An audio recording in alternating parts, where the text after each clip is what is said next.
believed that the kings of for 1,000 years or so, they believed that the kings of France initially, and then France and England, could cure scrofula by giving the sufferer a gold coin. Yeah. This is called the King's Touch, isn't it? It is. That is. Yeah, this idea of the King's Touch is actually really interesting. You know, people believe that if they could touch the king, the diseases could be cured. And because the king was held in such an exalted position, I guess it had a huge placebo effect. So, well, I think you're absolutely right there. Yeah. And it goes back in history for nearly 1,000 years because nearly 2,000 years because Vespasian. And here's a coin from Vespasian. Wow. So this is the Roman Emperor. He was the Roman Emperor. He used to touch people and tell them they were cured of diseases, and they believed him. This one here is a James II gold touch piece. That will have been given to somebody to cure them from the disease. Of course, it didn't cure them. It made them acceptable in society, but it didn't cure them, and it probably spread the disease. If anything, it's a fomite, isn't it, I suppose? Yes, it may have made them feel better, but it probably didn't make other people feel better. But I've learned never to underestimate the power of the placebo effect. No, the placebo effect is astonishing, but so of course is the nocebo effect, which does the opposite. So if you tell people they're going to get something, or that it's highly likely that this pill I'm going to give you will make you feel really bad and sick, and then they'll feel really bad and sick. Oh yeah. I can understand that. That's how witch doctors stay in business, isn't it? You know. Yes. I've put a curse on you, so some people will even people will get sick, and there's some intimations and poisoning people. That's the other thing they did. Yeah, that's cheating a bit though. Anyway. Actually, going back to the Bible, you mentioned the Bible earlier. When it says "do not permit a witch to live," it actually was referring to poisoners. Oh, really? People. Yes, and that's another translation. Do not permit a poisoner to live, because they'll go on poisoning people. Yeah. I suppose once you're in the habit, it's kind of hard to break it. So. You can lock them up. That's another way. Yeah. Right. Let's go on. Tuberculosis. No, maybe a bit more on tuberculosis. I mean, I've seen tuberculosis in the colon. Yes, of course. You get it, and it was very difficult to. It was very difficult to tell the difference between Crohn's disease and tuberculosis of the bowel. That was the problem until people managed to isolate tuberculosis. People thought these things were just the same, and this is where sometimes scrofula in the neck might not have been tuberculosis. It might have been sarcoid or some other condition which might have been self-limiting. So some of the people might well have looked as if they were cured by being touched, but it was in fact a remitting disease. Yeah. I'd like to say a word. I've mentioned it several times. Typhoid. And the main reason I want to say about typhoid. Can you just say something else about? I'm going to come on to that. Can I just say something about just about tuberculosis, because it's still such a huge problem in the world. I worked with a doctor in India, and he still called it Koch's disease. Yes. Why did he call it Koch's disease, I wonder? I don't know. No, it's Robert Koch who first identified it in the Pasteur Institute. You're talking about K-O-C-H-O, yeah.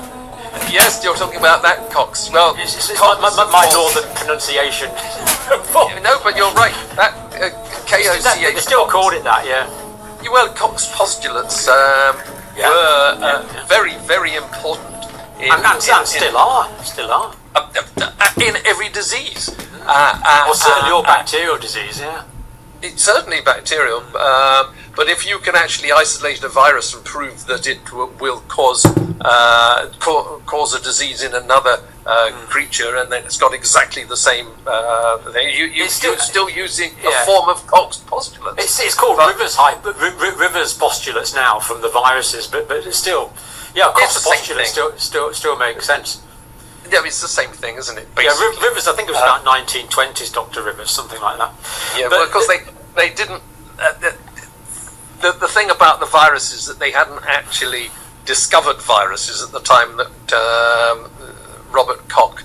Heck no! No, they just discovered bacterium, and it's really quite late. We're talking about 1890s, something like that. About 1880 something, wasn't it? 1880s, yeah, something like that. Yeah. Yes, but other people had shown that tuberculosis was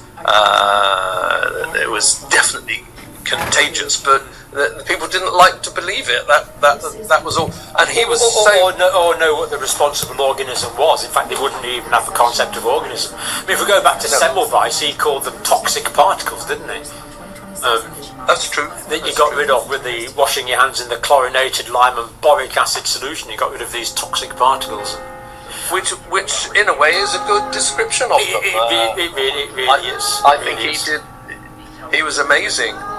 There's a really good story about Pasteur, that he was giving a talk about Semmelweis, and some cocky student said, "Where are these so-called toxic particles that Semmelweis allegedly discovered?" Apparently Robert Koch went to the board and drew a line of the Streptococcus the way he'd seen it under the microscope, and he said, "Yes, there they are." It's them. Yes, it's substantiated. Well, you know that Robert Hooke saw. Robert Hooke actually. Micrographia. He saw lots of infective particles, and he said microscopy is dead, and the reason he said that, he says nobody will pay for it. So Robert Hooke wrote this book called Micrographia. The original's first editions must be worth tens of millions of pounds now. Yes, they must. And he basically invented the microscope. Pretty impressive guy, Robert Koch, actually. He also designed the monument in London to the Tower of London.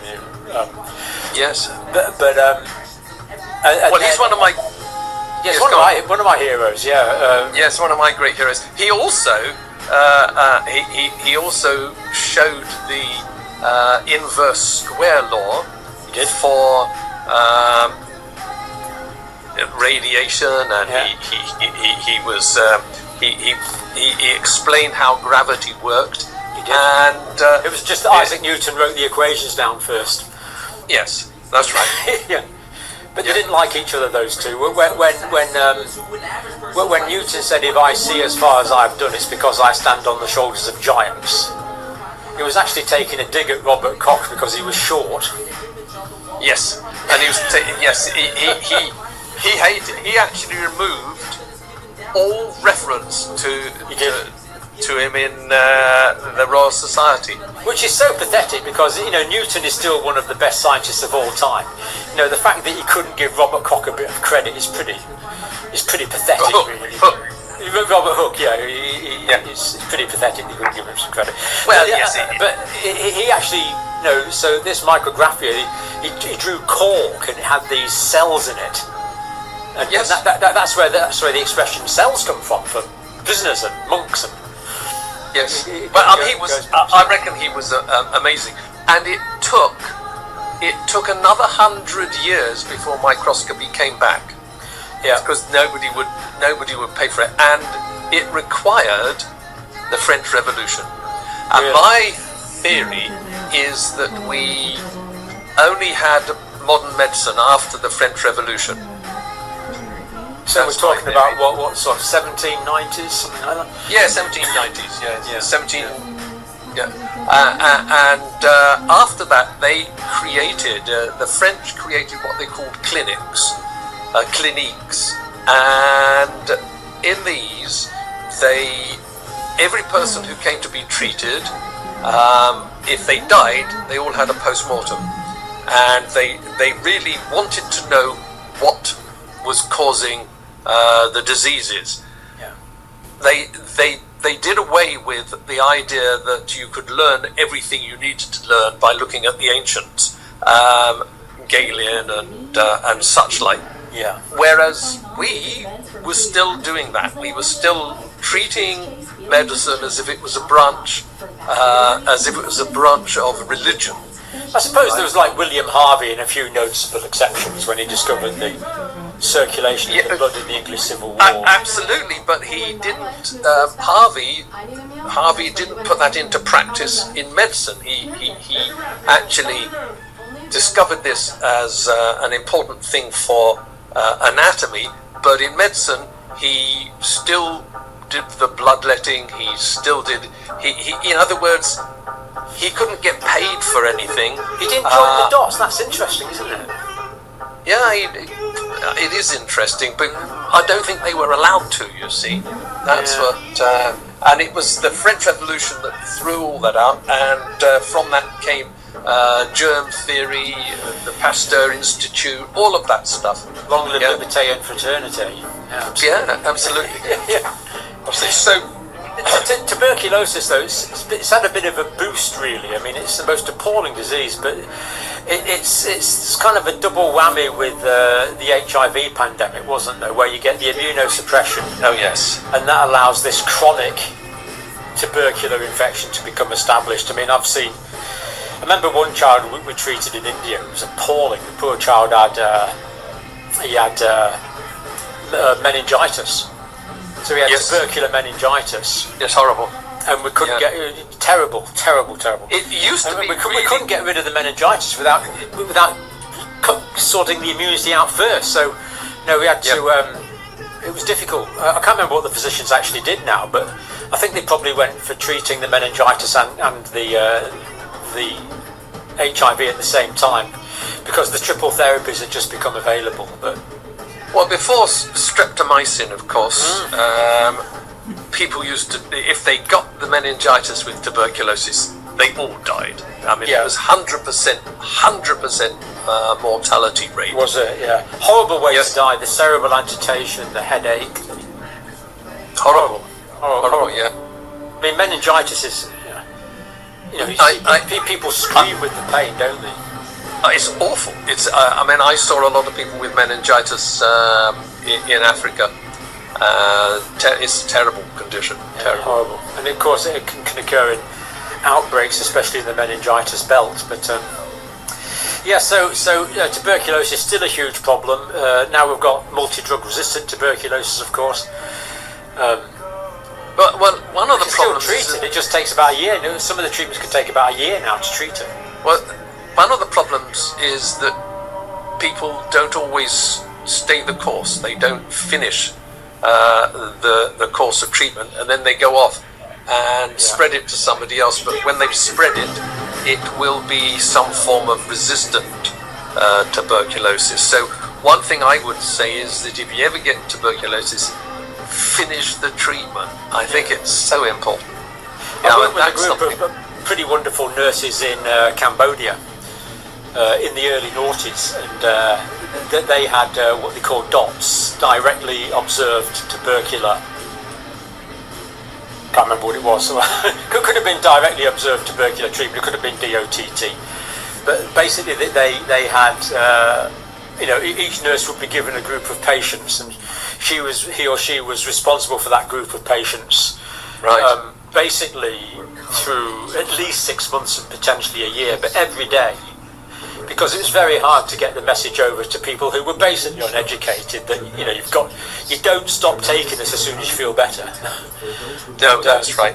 And when I was working in the refugee camps on the Khmer border in the early 80s, the doctor I worked with there was working with the administration, and he said, "We're going to start treating tuberculosis," and the Khmer administration were completely delighted. And they said, "But of course, anyone I tell you to imprison, you have to put them in prison for the course of the treatment." Yeah. So if anyone defaulted on the treatment, the doctor would talk to the authorities and they'd put them in prison for the rest of the treatment. How many people do you think defaulted on the treatment? I don't think they wanted to go to prison. None. No one was in prison. But they knew he wasn't bluffing, so no one defaulted on it. Anyway, we digress. Let's go. Should we go on to influenza next, because that's still a okay, yes, that's a big one. It's a pretty big one, really, isn't it? And still is, of course. It is. Yeah. So we're talking about a viral infection here. Yes, influenza, otherwise known as the flu. Yeah. Open. But people say, "Oh, I've got a bit of flu." No, you don't get a bit of flu when you've got proper influenza. You are sick. Yes, you were really sick. I remember. I used to have a bed in this room, and I remember lying on that floor there, just down there, and I couldn't get into bed. And I thought, well, if I die now, that's fine.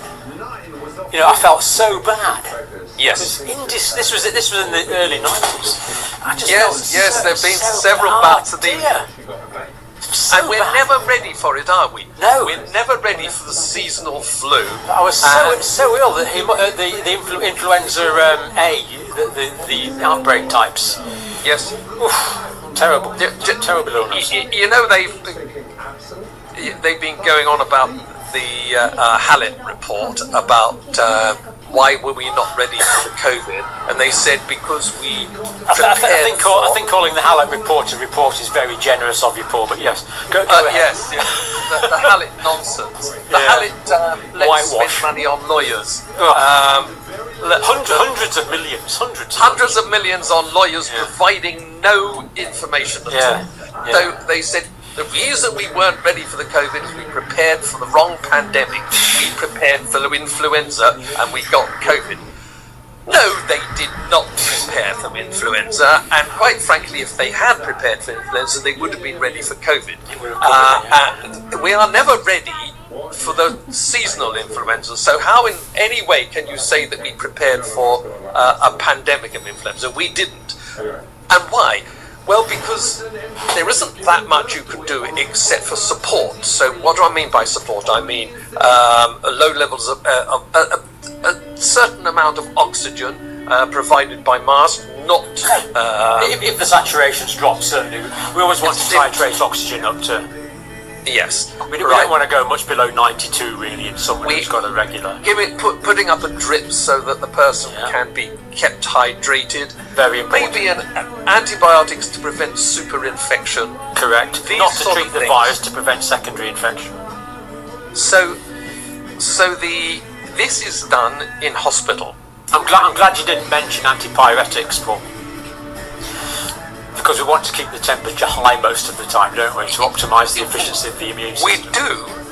We do, because it is the natural response of the organism against our organism against the organisms trying to invade us. There's very specific mechanisms in the hypothalamus that are specifically designed to cyclooxygenase mechanisms that are specifically designed to increase the body temperatures.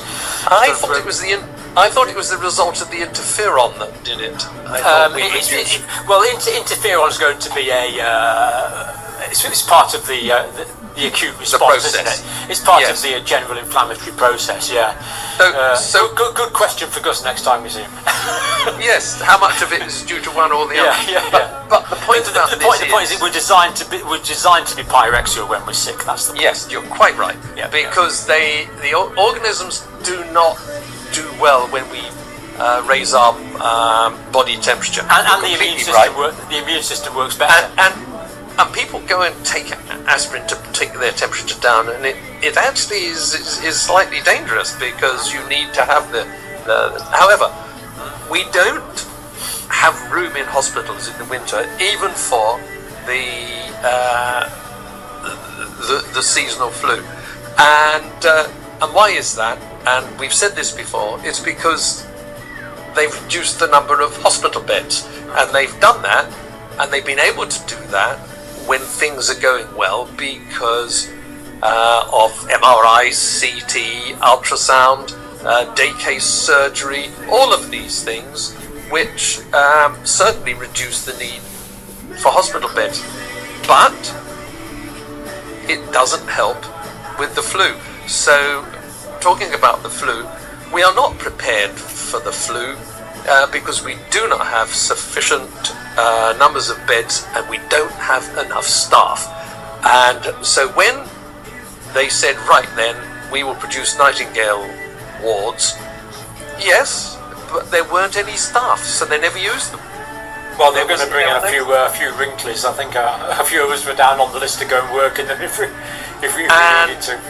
The fourth doctor to die was one of my friends, who was a wrinkly who was brought in, caught the COVID and died from the COVID because he was in the age group who was likely to die. And so they encouraged the wrinklies to come back in and die. Very kind of them. I refused. I refused. Even give them vitamin D. No, I refused to give people vitamin D, even though we told them. We actually were in touch with them. Gus was in touch with them. I was in touch. They wouldn't allow people to have steroids. They wouldn't allow people to have ivermectin. There are loads of things that are terrible about that. Yeah. I was working with David Davis, the MP at the time, and we produced a whole talk on vitamin D. And we used the evidence of the Bradford Hill criteria, and he presented that in Parliament, partly based on what I've said, pleased to say. Yes. But of course, Matt Hancock stood up and said, "No, vitamin D is a waste of time, mate. Don't bother with it, you know." And we know he was 180 degrees wrong. When he was, yes, he was completely wrong. I don't think he was a doctor, actually, Matt Hancock, was he? He was an idiot. Don't think he was a doctor. No, but he certainly was an idiot. Yes. Completely unbelievable, yeah. So, influenza. Of course, the 1918-1919, the Spanish flu. Killed more people than the first one. Spanish flu, yeah. Spanish flu, a good name for it? Killed more people than the First World War, and it certainly did not start in Spain, so Spanish flu was... I think the Spanish called it the English flu. Yeah, probably. The English called it the Spanish flu. The Americans, I don't know what they called it, probably the Spanish flu. Where are you on that? Do you believe in the Kansas chicken farm theory for the origin of the I think it came from... I think it came from China, and I think it certainly was... It increased in America, yes, but I don't think that it started there. I think it came from China. So the only reason we thought it was Spanish was because of the war. There was a moratorium on our newspapers reporting it, and they were not allowed to report it. So, and it wasn't reported in Germany. It wasn't reported in France, in Britain, in America, but it was reported in Spain because they were neutral, and that's why it was called the Spanish flu. And my afterwards, immediately afterwards, there was an outbreak of encephalitis. That's interesting. There wasn't there? After the Spanish flu, lots of people developed encephalitis, which is inflammation of the brain. Correct. And my grandmother had the encephalitis after having had the Spanish flu, and she developed Parkinson's disease, which was with her for the rest of her life. So they called it encephalitis lethargica, didn't they? They did, because people went very sleepy. It was a very strange thing. Yeah. So after the influenza, a lot of people got this encephalitis or encephalitis lethargica, brain inflammation and lethargy, and quite a few of those went on to develop Parkinson's disease, and it was called post-encephalitic. That's right. Parkinson's disease, and of course you never see post-encephalitic Parkinson's disease now, or neurologists died off. Neurologists might see the odd case, I suppose, still, but I've never heard of it since then. And an interesting example of a disease that sort of came and went, really. A very interesting story. And do you think a lot of people that died in 1918-19 died of secondary bacterial infection and iatrogenic effects rather than the direct effect of the H1N1 itself? I don't really know. It would be quite likely, wouldn't it? Yes. Certainly we weren't. We didn't have any antibiotics then. I think aspirin was probably greatly overused as well. I've been talking to Claire Craig about this. I can't remember the details, but some of the features that people report as being features of the influenza are actually aspirin overdose. Right. So interesting. I know what it feels like to have an aspirin overdose. By the way. Do tell us. Well, when I was a kid, there was junior aspirin, which tasted really nice, and so I actually 70 milligrams from what I remember.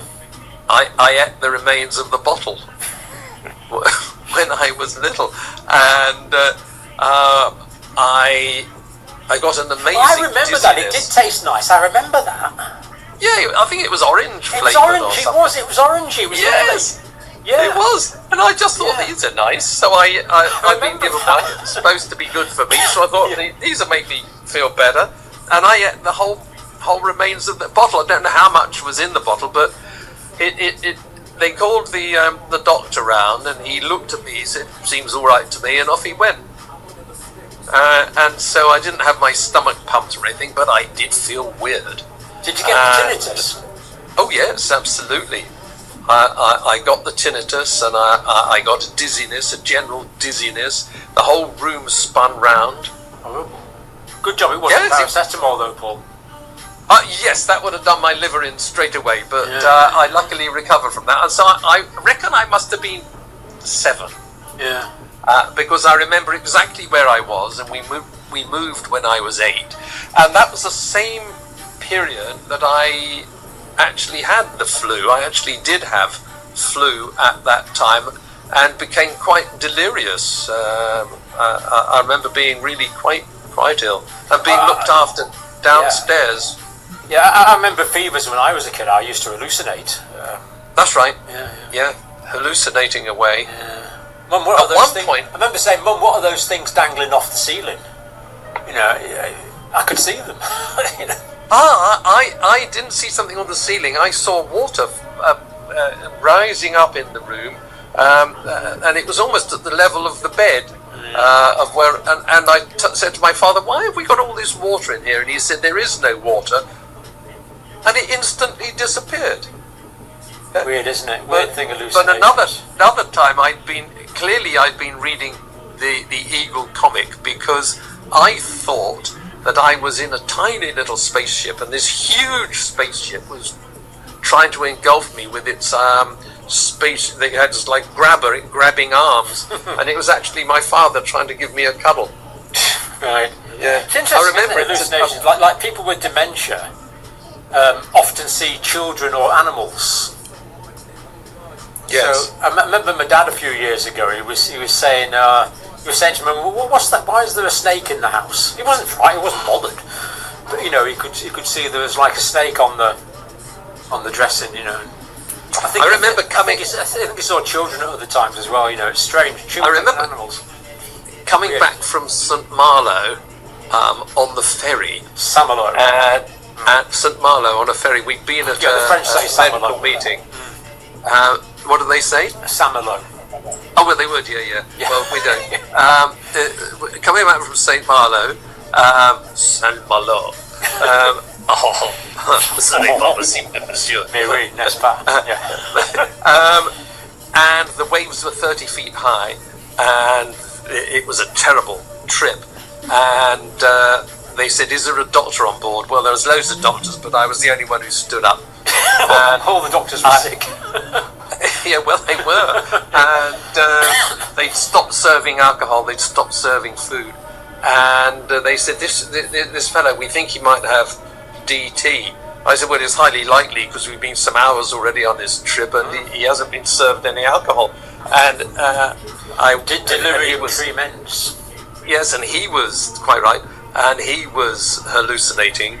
And I went to listen to his chest, just to check for pneumonia or anything else like that could also cause delirium. And he thought that the stethoscope was a snake.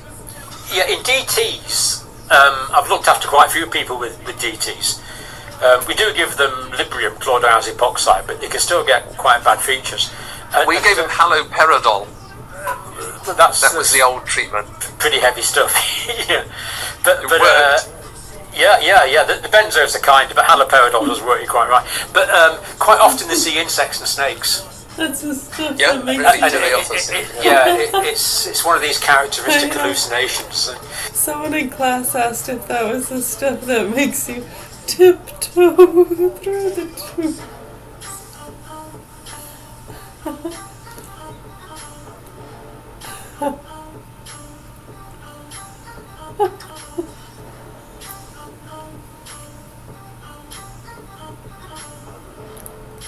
There is a more natural, subtle.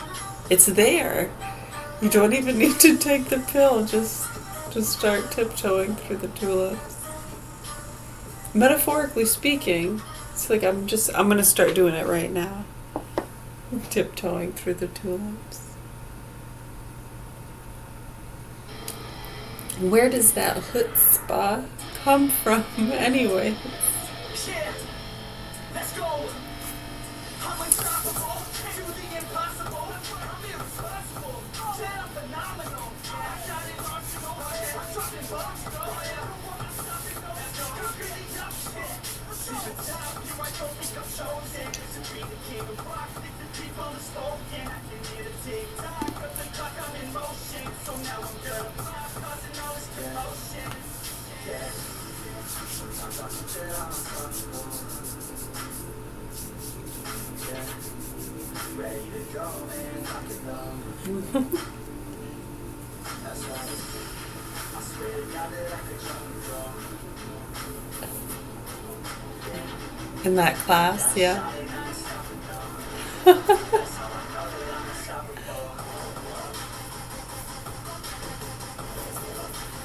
Poppies.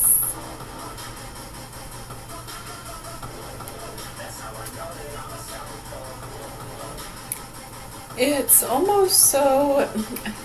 Can you laugh? Do you need laughing gas to laugh, though?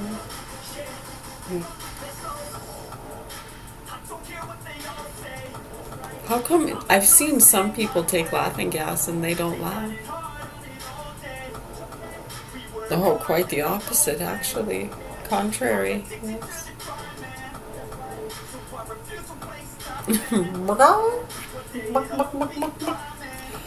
Yeah, so...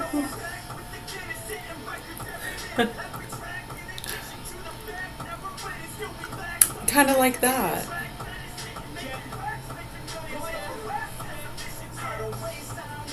No, there's a level, though, to the effects, right? Because, I mean, there are certain levels as far as mind over matter. Right, your arm gets torn off and you're screaming in pain. Look, just breathe. I know it hurts. Right, people get so stupid and extreme with it. So yeah, I guess forget all of that stuff. Just pill them up. Pill them up. That's the answer. Everything. Right, it's a mentality or something. Tiptoe through the tulips.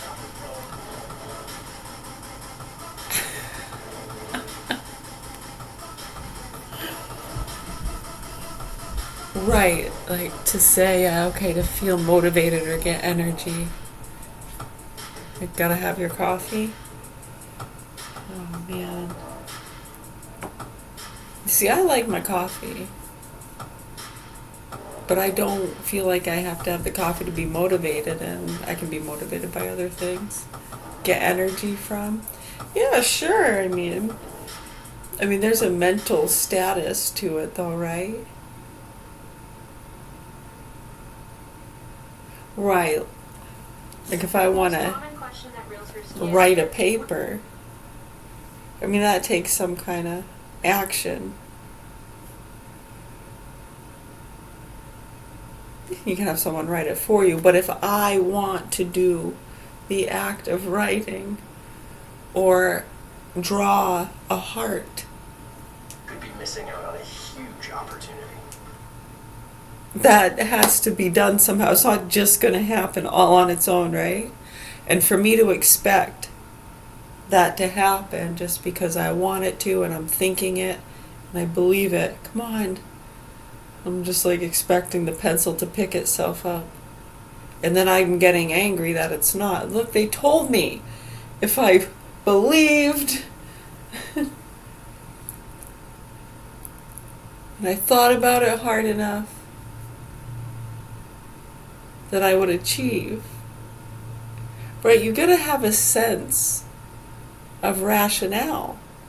Right? I mean, if it's totally stupid and it just doesn't make sense.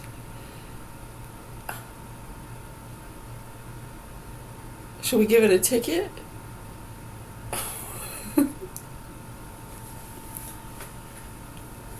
No, don't give it a ticket. No admittance. Huh. Ticket, no ticket. It depends on the scenario.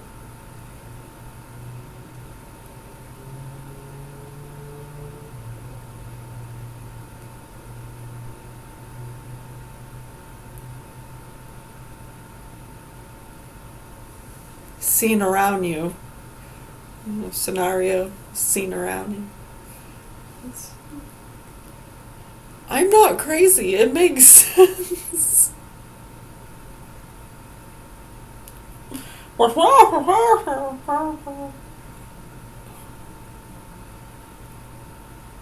Do you like cheesecake?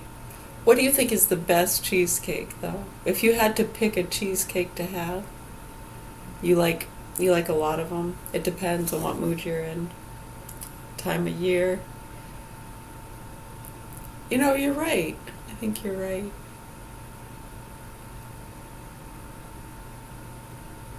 Or if you had to pick one right now, though.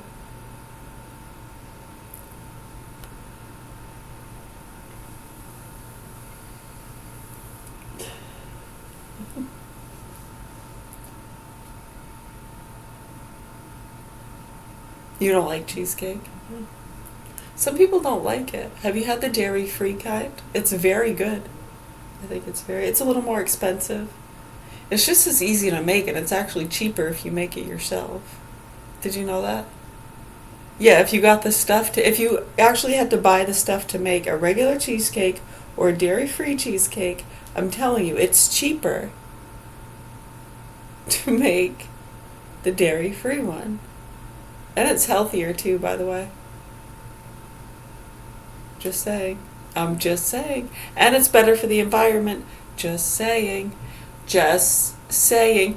You know what? What you're using to make the dairy cheesecake, you gotta feed the fucking cow. You gotta feed it. You gotta feed it. You gotta house it. You gotta. Do you know how much money and environmental shit goes into? Well, someone's paying for it.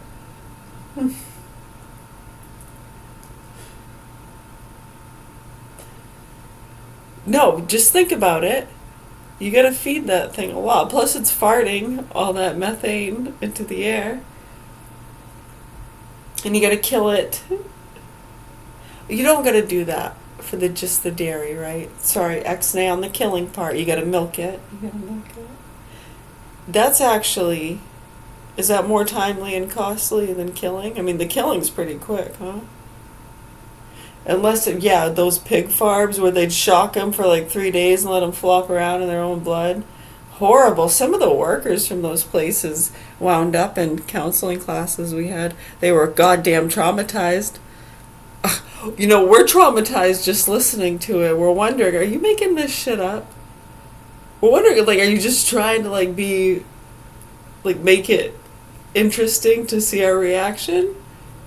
To see if we'll actually believe this?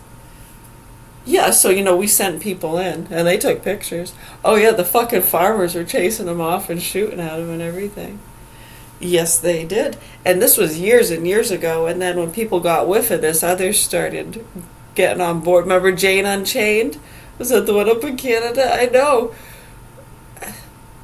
And you see, they even dealt with some hostility, even knowing they had a lot of people and cameras. That was pretty bad, huh? Yeah, so we're just saying, yeah, we checked it out. It was true. The way they were killing these fucking pigs. Some people went and worked at the place. Wore one of those GoPros you're not supposed to wear. It's illegal, but, prove it. Well, so you can't use it in court then where it's illegal. Then it was. Where? Well, see, some states, it depends. I think, is it Maine and Florida, right? Yeah, like the only two states. Was it after, what war was that? World War, go fuck yourself. Anyways, I know, it's a beautiful day. It really is a beautiful day. Did you see the game? It's Yes, one of the that's few. what I said, yes, it is DTs. Yeah. That's what I told them. It's one of these things where you get, it's unusual that you get visual hallucinations, but very often they're